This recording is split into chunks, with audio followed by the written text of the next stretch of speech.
के लिए बार बार वो टू नेशन थ्योरी को लेकर के आ रहे हैं। इसी सिलसिले में ये एलामिया सूफी खानका एसोसिएशन की जानिब से जारी करके पाकिस्तान के हुक्मरानों को, पाकिस्तान के अवाम को और इंटरनेशनल अवाम को ये तंबीह की जा रही है और उनको बताया जा रहा है। उर्दू और हिंदी जबान में जो एलामिया है उसको मैं पढ़ूंगा और अंग्रेजी जबान में जो एलामिया है उसको सैयद महमूद अली हाशमी साहब लोग सभी सुने। हम भारतीय मुसलमान हैं और हम पाकिस्तान द्वारा हाल ही में बार बार दुई राष्ट्र सिद्धांत का जिक्र कर अपने अवैध कृत्यों को छुपाते हुए और उस बहाने से भारतीय मुसलमानों को निशाना बनाने की कोशिश को सिरे से खारिज करते हैं। 1947 में हमने सोच समझकर भारत को अपना देश चुना था, मजबूरी में नहीं बल्कि अपने विश्वास और उसूलों के चलते।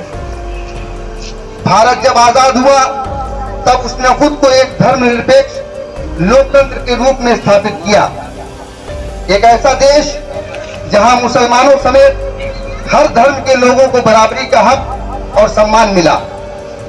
हमारे बुजुर्गों ने पाकिस्तान जाने की बजाय भारत में रहना चुना क्योंकि उन्हें भारत के विचार पर भरोसा था और हमारा भरोसा लगातार मजबूत हुआ।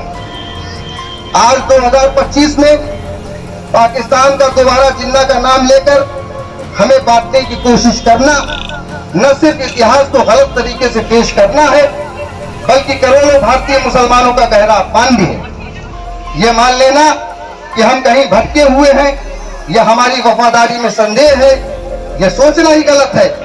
हम न गलत जगह हैं न गलत सोच में, हम पूरी तरह से भारतीय हैं, जमीन से लेकर जमीर तक। हमें कुछ साबित करने की जरूरत नहीं। हमने हमेशा इस देश के साथ खड़े होकर अपना कर्तव्य निभाया है, युद्ध में, शांति में और लोकतंत्र की हर प्रक्रिया में। पाकिस्तान जैसे देश का पुराना टूटा हुआ सिद्धांत हमारे लिए कोई मायने नहीं रखता।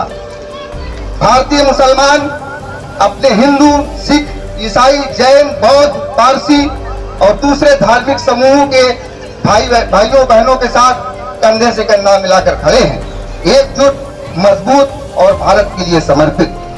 पाकिस्तान अगर भारत के खिलाफ जंग छेड़ेगा तो हम भारतीय मुसलमान सबसे आगे खड़े होकर दुश्मन का सामना करेंगे और उसे जड़ से उखाड़कर फेंक देंगे। हमारी पहचान भारतीय है, हमारी निष्ठा भारत के संविधान में है और हमारा इरादा अधिक है। पाकिस्तान की पुरानी बांटने वाली सोच हमें परिभाषित नहीं करती, हमें परिभाषित करता है भारत। लिहाजा हम पाकिस्तान की आधी अधूरी भाड़े की अलोकतांत्रिक सरकार और भाड़े के कातिलों की तरह काम करने वाली पाकिस्तान की सेना और दलालों की तर्जुमानी करने वाली उसकी इस्टेब्लिशमेंट को बता देना चाहते हैं कि हमने अपनी हुकूमत से मांग की है कि धर्म के आधार पर बनने वाले और भाषा के आधार पर बढ़ जाने वाले दुनिया के सबसे बड़े आतंकी मुल्क पर हमला करते हुए उसे सफाई हस्ती से मिटा दें। इस कदम में हिंदुस्तान का हर मुसलमान जो अपने बाप दादाओं के उसूलों के साथ रहकर भारत के लिए मर मिटने की भावना रखता है, भारतीय सरकार और भारतीय सेना के साथ अपनी जान माल की कुर्बानी देने के लिए हर वक्त खड़ा है। भारत सरकार भारत की एकता, अखंडता, संप्रभुता और देश के सम्मान के लिए कोई भी कदम उठाती है तो देश के सूफियों के अग्रणी संगठन सूफी खानका एसोसिएशन लोकतांत्रिक प्रक्रिया से चुनी गई संसद और देश की सरकार के साथ